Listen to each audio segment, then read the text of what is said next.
Hai, welcome back. Gadis Bola akan menyajikan informasi seputar Timnas Indonesia sebagai berikut.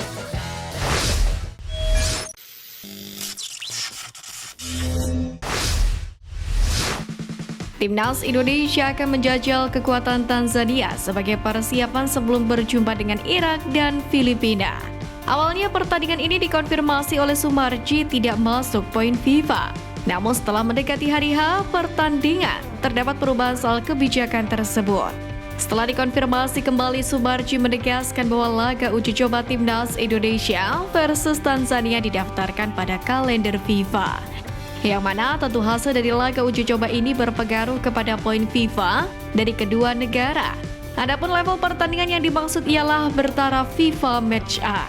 Mengingat peringkat lawan yang lebih baik, maka skuad Garuda bisa mendapatkan poin lebih banyak jika berhasil memenangkan duel pada lusa 2 Juni mendatang.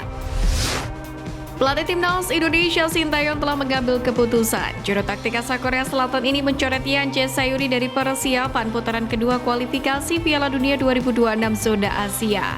Yang Jae Sayuri terpaksa disisihkan dari Timnas Indonesia akibat cedera. Bek PSM Makassar ini mengalami masalah ketika mengikuti latihan bersama skuad Garuda pada Selasa kemarin. Sebagai ganti Yang Jae Sayuri, Sintayong melakukan pemanggilan dadakan. Pelatih berusia 53 tahun tersebut menyertakan winger muda Madura United Malik Rizaldi. Malik Rizaldi sendiri sedang dalam top performa bersama dengan klubnya Madura United.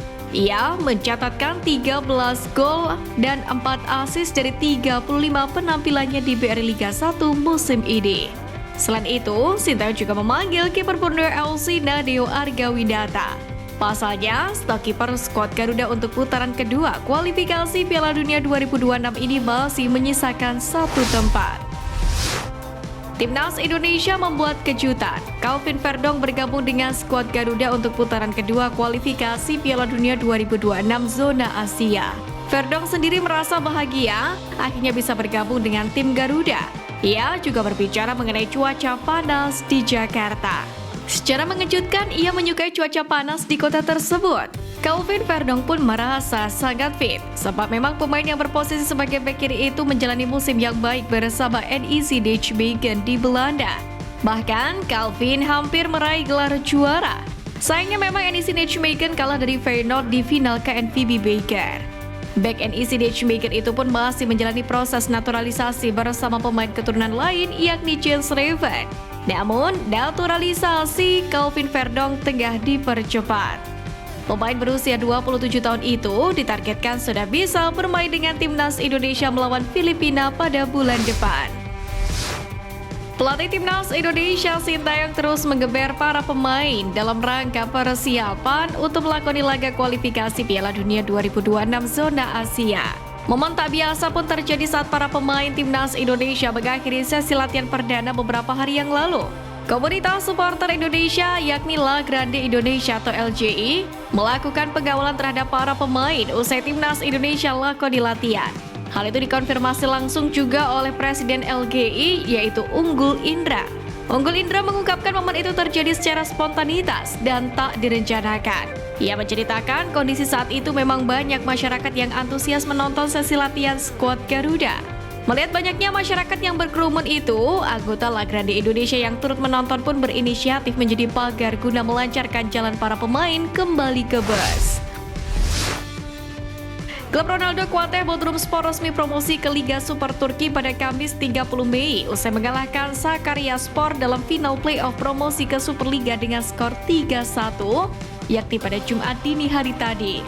Kabar Bodrumspor promosi sekaligus juga kabar baik bagi penyerang asal Indonesia Ronaldo Kuateh. Ronaldo Kuateh sendiri memang saat ini membela Bodrumspor walau memang belum sempat mencatatkan debut bersama tim senior. Jika ditarik ke belakang, karir Ronaldo Kuateh di Bodrumspor ini diwarnai perjuangan yang berat. Baru saja ia bergabung ke klub Turki itu pada Februari 2023 lalu. Sang pemain harus mengalami cedera parah sebulan berikutnya dan harus menepi selama 6 bulan. Baru pada Oktober 2023 kemarin, Ronaldo Kuateh kembali berlatih sepak bola bersama Bodrumspor.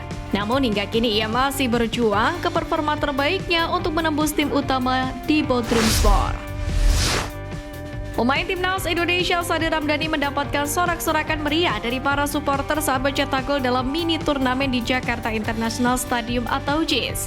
Bukan tanpa alasan, ia memang menjadi pemain gacor dalam pertandingan tersebut.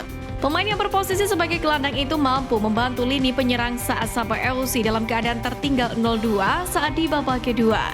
Hingga pada akhirnya Sandi Ramdhani menjadi pencetak gol kedua bagi Sabah FC ketika menghadapi Selangor FC. Dalam hal ini tampak keceriaan dari raut wajah supporters bahkan sejak Sadil melakukan pemanasan bersama pemain Sabah. Terdengar pula sayup-sayup nama Sandi Ramdhani yang diteriakan para supporter sepanjang jalannya laga. Pada konferensi usai pertandingan kontra Sabah FC di Jakarta International Stadium pada Kamis kemarin, pelatih Selangor FC Nizam Jamil memuji kualitas timnas Indonesia. Nizam Jamil menyebut jika timnas Indonesia saat ini sedang dalam performa terbaiknya.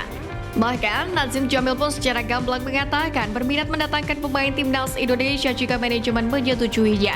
Selain karena kualitas permainan, Nazim menyebut jika banyak para pendukung skuad Garuda di Malaysia yang ingin pemain Indonesia berlaga di negeri jiran. Selangor sendiri memang sebelumnya memiliki pengalaman menggunakan jasa para pemain Indonesia. Nama-nama seperti Bambang Pamungkas, Eli Aiboy, Ilham Udin Armain, Andik Firmansyah, dan Evan Dimas pernah bermain untuk Raksasa Merah, julukan untuk Selangor FC. Berkaca dari nama-nama tersebut, Nizam pun memang mengaku jika pemain Indonesia memiliki kualitas jempolan. Setelah mengundang tanya atas sikap diamnya, kini Elkan Bagot kembali mengejutkan publik atas aksinya. Bukan aksi di atas lapangan, melainkan aksi Elkan Bagot menghapus nama PSSI di bio Instagram miliknya. Hal itu pun sontak saja membuat netizen menjadi heboh. Hal itu pun lantas menimbulkan spekulasi lanjutan bahwa hubungan Bagot dengan PSSI saat ini sedang tidak baik-baik saja. Netizen pun heboh dengan hal tersebut.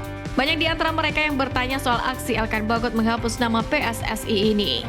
Namun juga banyak yang berharap permasalahan ini bisa segera selesai.